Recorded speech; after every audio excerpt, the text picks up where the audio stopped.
បាទសួស្តីពុកម៉ែបងប្អូនទាំងអស់គ្នាហើយថ្ងៃនេះវិលមកជួបខ្ញុំបាទសាជាថ្មីម្ដងទៀតហើយបងប្អូនណានៅថ្ងៃនេះដែរគឺខ្ញុំយកសាច់រឿងរបស់ប្រិមិត្តរបស់យើងម្នាក់ដែលគាត់បានចែករំលែកអំពីសាច់រឿងរបស់គាត់ដែលគាត់នឹងធ្លាប់ទៅបោះតង់នៅក្នុងព្រៃណាហើយបងប្រុសគឺគាត់ជាអ្នកដែលរស់នៅខាងខេត្តកំពង់ធំហើយគាត់នឹងគឺរបៀបថាជាអ្នកដែលចូលចិត្តដើរនៅក្នុងព្រៃហើយនឹងដេក relax អីនៅក្នុងព្រៃតែឯងទេហើយមានបងប្អូនខ្លះគាត់ទៅបោះតង់នៅក្នុងព្រៃណាបងប្អូនមានសូម recommend ឲ្យបងប្អូនកុំប្រើពាក្យសម្ដីអីនិយាយរបៀបថាមាត់ប្រភេទប្រផ្លោកណាព្រោះដើរព្រៃតំបន់នីមួយៗហ្នឹងវាតែងតែមានហើយពពួករកអរិយអ្នកតាឬក៏ទេវតាដែលគាត់ថែរក្សានៅនឹងអញ្ចឹងណាហើយពេលខ្លះយើងទៅប៉ះអីដេកចំកន្លែងគេអីទៅគេអាចនឹងខឹងជួនកាលគេអាចធ្វើបាបយើងទៀតអញ្ចឹងកន្លែងណាក៏ដោយបងប្អូនក៏មានអ្នកដែលរស់នៅដែរក៏ប៉ុន្តែយើងមើលឃើញទេអញ្ចឹងដើម្បីកុំឲ្យខាត់ពេលបងប្អូនណាចូលទៅដល់សាច់រឿងដែលបងប្រុសគាត់បានចែកម្លែកនៅក្នុង channel របស់ខ្ញុំបាទណាហើយសូមបងប្អូនរឿងមួយបើសិនជាបងប្អូនបានចូលមកស្ដាប់ហើយសូមជួយចុច Subscribe លើ channel ថ្មីរបស់ខ្ញុំបាទផងដើម្បីទទួលបាននៅសាច់រឿងថ្មីទៀតពីខ្ញុំបាទសម្រាប់សាច់រឿងបងប្រុសគឺពេលដែលគាត់អាយុ19ឆ្នាំហ្នឹងគាត់បានទៅលេងនៅភ្នំមួយដែលភ្នំហ្នឹងគឺនៅមិនឆ្ងាយពីភូមិគាត់ប្រហែលទេហើយរបៀបថាថ្ងៃហ្នឹងគាត់ចង់ចូលទៅលេងឬក៏ទៅបោះតង់អីម្នាក់ឯងអញ្ចឹងហើយដើម្បីដាក់ម៉ងឬក៏រកថៃអីតិចតួចរីឡែកម្នាក់ឯងមកក៏ប៉ុន្តែគាត់មិនបានដឹងថាកន្លែងដែលគាត់ទៅហ្នឹងគឺជាកន្លែងដែលសម្បូរទៅដោយពពួកព្រាយទេចាស់ពីចំនួនមុនគាត់បានប្រាប់ថាកន្លែងហ្នឹងគឺពីមុនមកធ្លាប់មានពពួកព្រាយខ្លាឬក៏អមនុស្សដែលការអញ្ចឹងណាក៏ប៉ុន្តែគាត់មិនជឿទេបងប្រុសគឺគាត់មិនសូវជឿពាក្យសម្ដីរបស់ចាស់ប្រហែលទេគាត់ថាចាស់គឺគាត់ប្រកែកភូតអញ្ចឹងមានលោកអ៊ំម្នាក់ដែលគាត់ហ្នឹងគឺមានអាយុ55ឆ្នាំបងប្អូនគាត់បានប្រាប់ទៅកាន់បងប្រុសហ្នឹងគាត់ថាក្មួយការងារអីក្មួយឯងទៅបោះតង់កន្លែងហ្នឹងបើសិនជាក្មួយឯងទៅបោះកន្លែងហ្នឹងប្រកាសជាមានបញ្ហាកើតឡើងចំពោះក្មួយឯងអ៊ំគ្រាន់តែប្រាប់ក្មួយឯងតែប៉ុណ្្នឹងឯងបើសិនជាក្មួយឯងមិនស្ដាប់អ៊ំទេក្មួយឯងនឹងមានបញ្ហាដល់ជីវិតហើយព្រោះកន្លែងហ្នឹងពីមុនមកធ្លាប់មានមនុស្សស្លាប់យ៉ាងតិចណាស់4 ទៅ 5នាក់ហើយក៏ធ្លាប់មានមនុស្សដែលចូលទៅក្នុងព្រៃនឹងហើយគឺមិនអាចចេញមកវិញបានទេដោយសារតែពួកគាត់នឹងគឺមិនស្គាល់ភូមិសាស្ត្រច្បាស់ទី1គាត់មិនដែលទៅសោះទី2ពេលដែលគាត់ចូលទៅក្នុងព្រៃនឹងហើយព្រៃនឹងគឺរបៀបថាវាធំពេកវាអាចវង្វេងស្លាប់នៅក្នុងព្រៃហ្នឹងហើយលោកអ៊ំម្នាក់ដែលគាត់មានវ័យ55ឆ្នាំហ្នឹងក៏គាត់បាននិយាយដែរពីចំនួនមុនចាស់គាត់តែងតែដើរវៀងកន្លែងហ្នឹងមកគាត់តែហ៊ានដើរតាមព្រៃហ្នឹងទេដោយសារតែមានអ្នកភូមិម្នាក់ហ្នឹងគឺគាត់ចង់ជំនះគាត់ថាវាមិនខ្មេះទេបើសិនជាដើរតាមហ្នឹងក៏វាគ្មានឧបសគ្គអីដែរអញ្ចឹងគាត់ជឿគាត់ដើរតាមផ្លូវហ្នឹងមកដើរតាមតំបន់ព្រៃភ្នំហ្នឹងណាពេលដែលគាត់ដើរទៅដំបងគឺសភាពស្ងប់ស្ងាត់ធម្មតាទេក៏ប៉ុន្តែមកសធុក្រោយមកមេឃហ្នឹងវារបៀបថាវារកភ្លៀងបងប្អូនខ្មៅហ្មងនៅពេលដែលមេឃវាជិតភ្លៀងហ្នឹងគឺគាត់បានឮសំឡេងអ្វីមួយយ៉ាងចម្លែក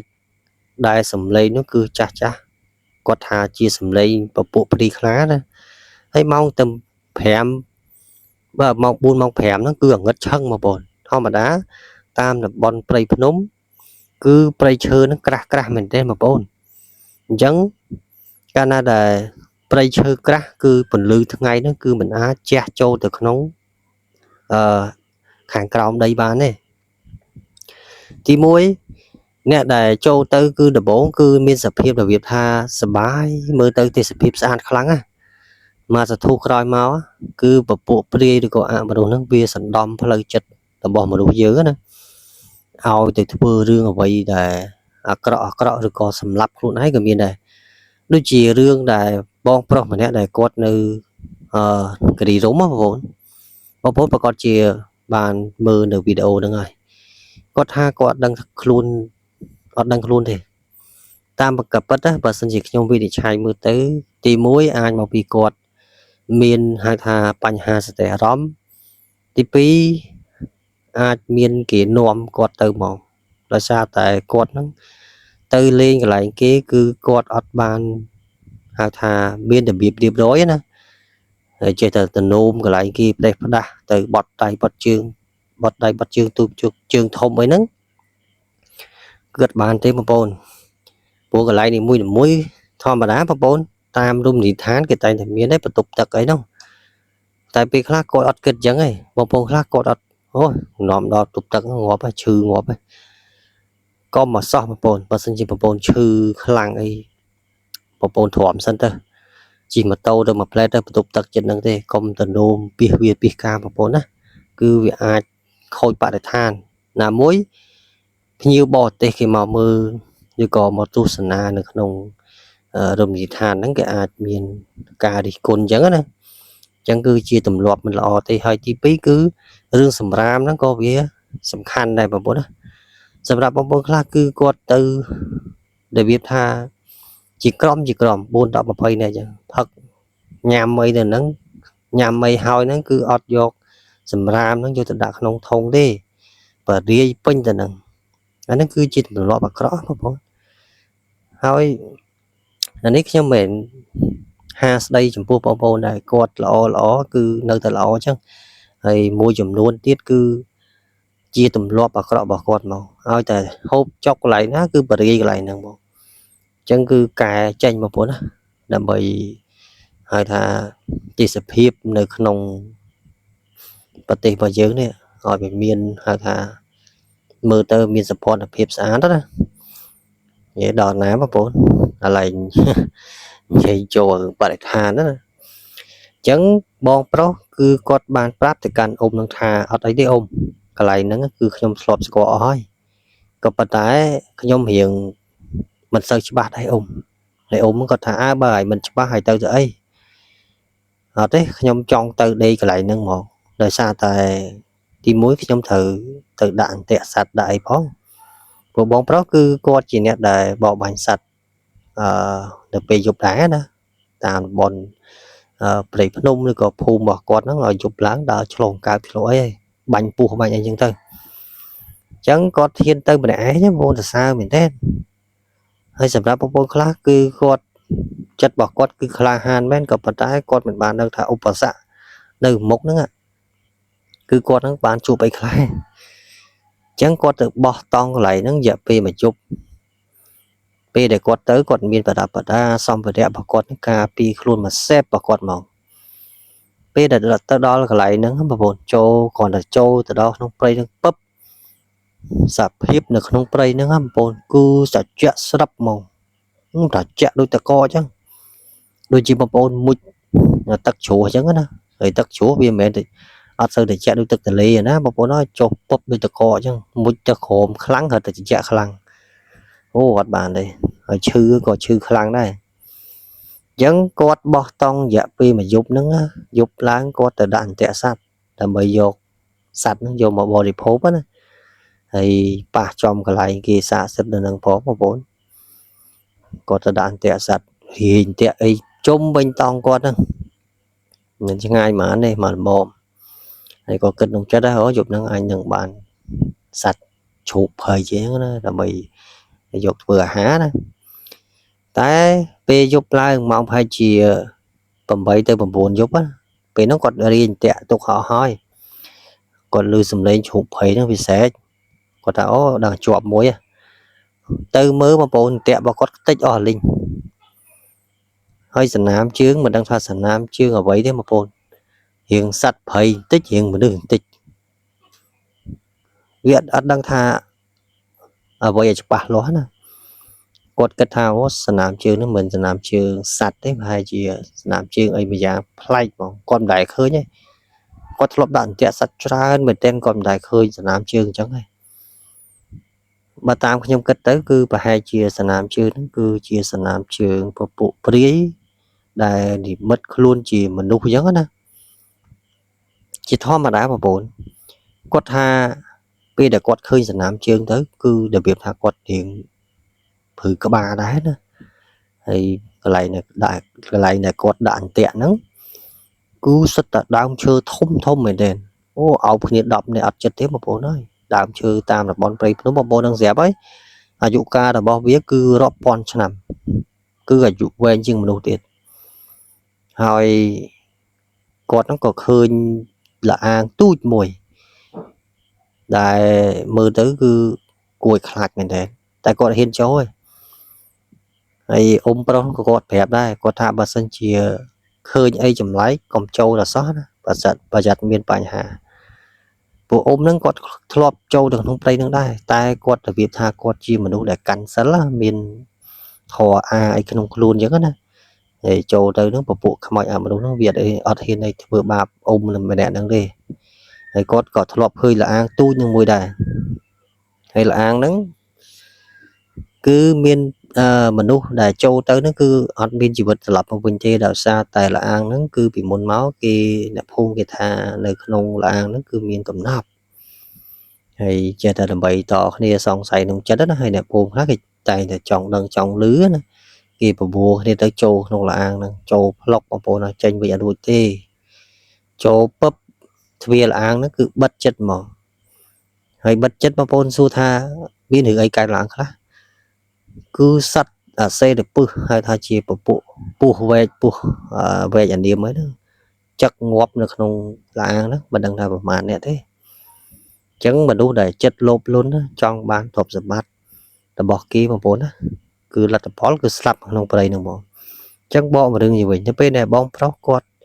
ឮសំឡេងជ្រូកព្រៃអញ្ចឹងគាត់ឃើញសំណាមជើងគាត់អស់ចិត្តហើយគាត់រៀងតាក់ម្ដងទៀតពេលដែលរៀងតាក់ម្ដងទៀតហ្នឹងគាត់ឮសំឡេងដូចជាមនុស្សយំបន្តិចមនុស្សស្រែកបន្តិចមិនអញ្ចឹងគាត់ស្រែកហៅគេលោមានអ្នកភូមិណាគេវិញព្រៃវិញអីចឹងហៅគាត់ឆ្លើយដែរអញ្ចឹងគាត់លែងខ្វល់រឿងតាក់របស់គាត់ដែរបានអត់ទៅព្រោះអាហារហូបចុករបស់គាត់មានគ្រប់គ្រាន់ដែរណាគាត់ចូលទៅដេកក្នុងតង់របស់គាត់ហ្នឹងពេលដែលចូលទៅដេកម៉ោង12យប់ស្ងាត់ជ្រាបបងប្អូនអើយសូម្បីតែសម្រាប់ជើងសัตว์ដែលនៅចិត្តតង់របស់គាត់ហ្នឹងក៏អត់មានលឺដែរមកសន្ទុះក្រោយមកបងប្អូនតង់របស់គាត់ស្រាប់តែឃើញរបៀបដូចជាដៃអីមួយយ៉ាងបងប្អូនសិតតែកញ្ចក់វែងមែនទេមកឆ្កូតតង់របស់គាត់ហ្នឹងឆ្កូតព្រូហើយគាត់បើកខ្វាក់បាត់ឈឹងគាត់ដេកទៀតដេកបានកន្លះម៉ោងមកទៀតស្រែកលើចុងឈើហើយសំឡេងមនុស្សស្រីទៀតស្រែកផងយំផងអូចចាចពេញទាំងបងប្អូន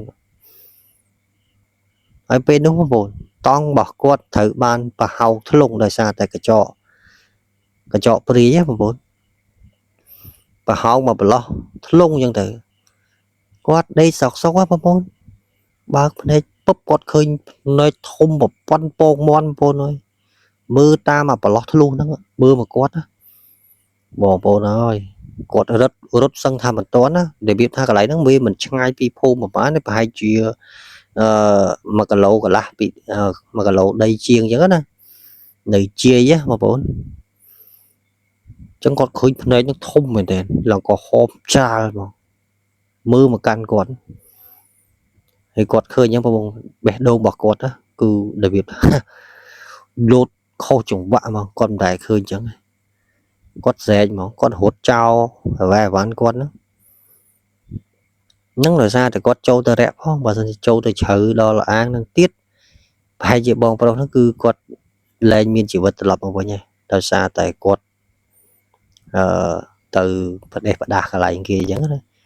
អញ្ចឹងខ្ញុំគិតថាបងប្រុសហ្នឹងគឺគាត់សំណាងហើយគាត់អាចចេញមកក្រៅវិញបានណាហើយសម្រាប់បងប្អូនខ្លះគាត់មិនជឿទេខាងអបិយជំនឿខាងខ្មោចព្រាយបិសាចហ្នឹងខ្ញុំមិនឲ្យបងប្អូនជឿ 100% ទេ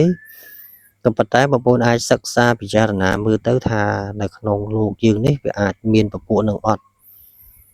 ហើយបងប្អូនសួរខ្ញុំថាមានអត់នៅលើលោកនេះមានខ្មោចមានអមនុស្សទេខ្ញុំគិតថាមានបងប្អូនដោយសារតែខ្ញុំ សិក្សាពីគម្ពីរពុទ្ធសាសនាខ្មែររបស់យើងបត្រៃបិដកឲ្យមកនោះលោកក៏និយាយដែរពួកហ្នឹងជាពពួកអតិសមាននិកាយជារូបដែលរបៀបថាយើងមើលឃើញទេអញ្ចឹង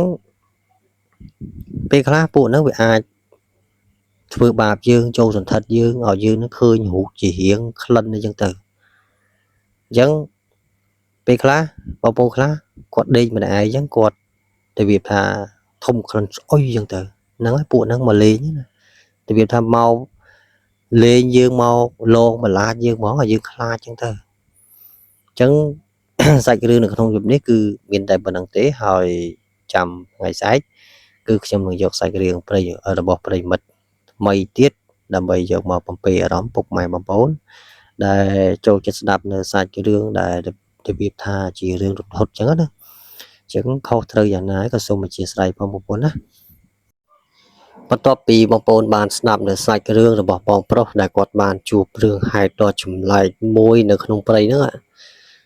គឺគាត់ជួបពពួកខ្មោចអមនុស្សហៅថាជាពពួកព្រាយណានិយាយពីថាតង់របស់គាត់ហ្នឹងគឺអាចចាស់និយាយអស់បងប្អូនដោយសារតែពពួកហ្នឹងវារបៀបថា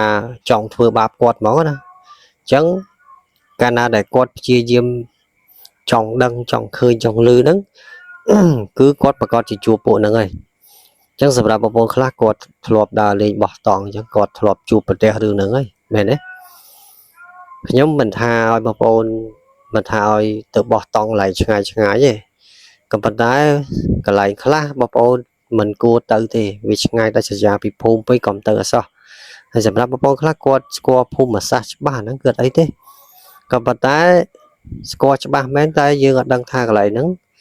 វាមានបញ្ហាអីកើតឡើងចំពោះយើងទេអញ្ចឹងចាំជួបគ្នានៅវីដេអូក្រោយទៀតបងប្អូនណាហើយវីដេអូក្រោយគឺខ្ញុំមានសាច់រឿងថ្មីទៀតដើម្បីយកមកចែកជូនទៅកាន់ពុកម៉ែបងប្អូនដែលចូលចិត្តស្ដាប់ប្រភេទរឿងរហូតណាអញ្ចឹងអូខេបងប្អូនយើងជួបគ្នានៅវីដេអូក្រោយទៀតបងប្អូនណា